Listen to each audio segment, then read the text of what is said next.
Tehran से लेकर तेल अवीव तक फिजाओं में सिर्फ बारूद की महक है। क्या हम वाकई एक तीसरे विश्व युद्ध की दहलीज पर खड़े हैं? पिछले 24 घंटों में ईरान ने जो किया, उसने पेंटागन से लेकर नई दिल्ली तक सबकी रातों की नींद उड़ा दी है। मिसाइल साइलोस के दरवाजे खुल चुके हैं और स्ट्रेट ऑफ हॉर्मुज, जहां से दुनिया की रगों में तोड़ने वाला 20% तेल गुजरता है, वो अब एक डेथ जोन बन चुका है। लेकिन सवाल यह नहीं कि जंग शुरू होगी या नहीं, सवाल यह है कि क्या इजराइल और अमेरिका मिलकर ईरान के घोस्ट ड्रोन्स और उनकी अंडरग्राउंड मिसाइल सीरीज को रोक पाएंगे? आज के इस डीप टाइम में हम डिकोड करेंगे ईरान की उस खुफिया स्ट्रेटेजी को जो पूरी दुनिया के इकोनॉमी को घुटनों पर ला सकती है।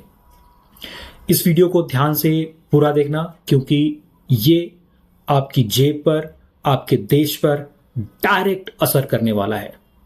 लेकिन सवाल यह है कि अचानक ये सब कैसे हुआ? ईरान और इजराइल की दुश्मनी तो बहुत पुरानी है, लेकिन फिर 2026 में ऐसा क्या बदल गया?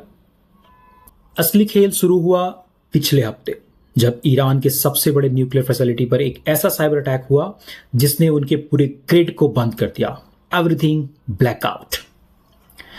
ईरान ने इसका इल्जाम डायरेक्ट इजराइल की मोसाद पर लगाया, लेकिन बात सिर्फ कंप्यूटर वायरस तक नहीं रुकी। अगले ही दिन मेडिटेरियन सी में एक इजरायली कार्गो शिप पर अनआइडेंटिफाइड ड्रोन अटैक हुआ और तभी से डिप्लोमेसी के सारे दरवाजे बंद हो गए। इस पूरी सिचुएशन में एक वाइल्ड कार्ड है जिसे हम द घोस्ट ऑफ हॉर्मुज कह रहे हैं। ईरान ने अपनी उस खुफिया मिसाइल सिटी को एक्टिव कर दिया है जो समंदर के नीचे छुपी हुई है। इजराइल को सबसे ज्यादा डर उनके फाइटर जेट से नहीं, ईरान के उस सीक्रेट से है जो जमीन के 500 मीटर नीचे दबी हुई है। The missile city. ये कोई एक दो मिसाइल नहीं है। ईरान ने पिछले 40 सालों में पूरे देश के नीचे एक जाल बिछा रखा है, टनल्स का, जहां हजारों missiles ready to fire mode में रहती हैं। इजराइल का आयरन डोम दुनिया का सबसे एडवांस सिस्टम माना जाता है, लेकिन ईरान की स्ट्रेटजी है सैचुरेशन अटैक। मतलब एक साथ हजारों सस्ते और खतरनाक ड्रोन्स और मिसाइल फायर करना, ताकि इजराइल का डिफेंस सिस्टम कंफ्यूज हो जाए। और यहीं पर एंट्री होती है ईरान के एक नए फतह हाइपरसोनिक मिसाइल की।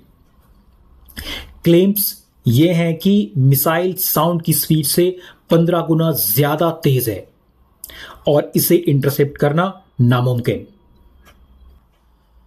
लेकिन 2026 का ईरान अकेला नहीं है। रसिया को यूक्रेन में ईरान के सस्ते और असरदार ड्रोन्स की सख्त जरूरत है, और बदले में रसिया ईरान को दे रहा है अपना सबसे advance S-400 air defence system और Su-35 फाइटर जेट्स, सुखोई 35। वहीं चाइना के लिए ईरान सिर्फ एक दोस्त नहीं है, उसका सबसे बड़ा गैस स्टेशन है। चाइना का अरबों डॉलर का बेल्ट एंड रोड प्रोजेक्ट तभी सफल होगा अगर मिडिल ईस्ट शांत रहे। लेकिन अगर जंग हुई तो चाइना ईरान को डिप्लोमेटिक और इकोनॉमिक ढाल प्रोवाइड करेगा।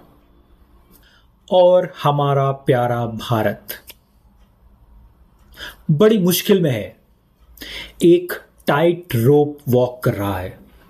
ना वो इधर जा सकता है, ना वो उधर, किधर भी झुका और वो गिरा।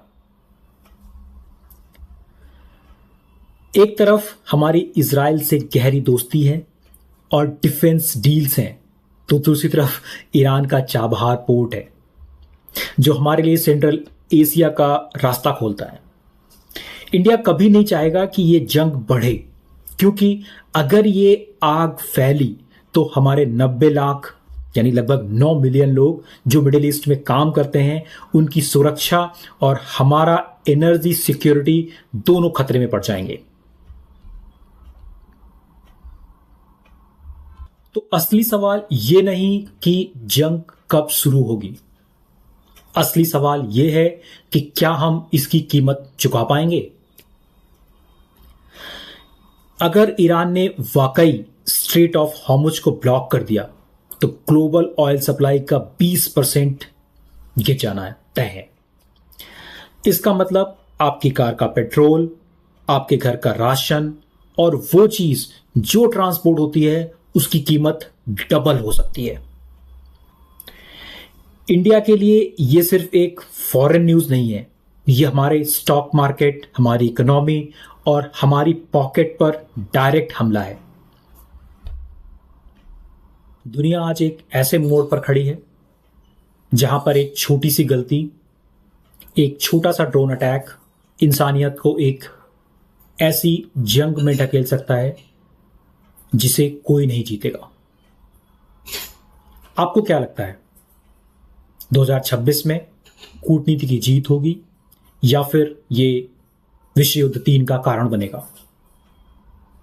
अपनी राय मुझे कमेंट सेक्शन में जरूर बताएं।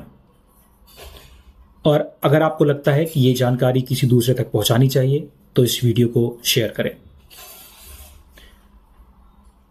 मैं अनुज मिलता हूं आपको नेक्स्ट डीप टाइम में। जय हिंद।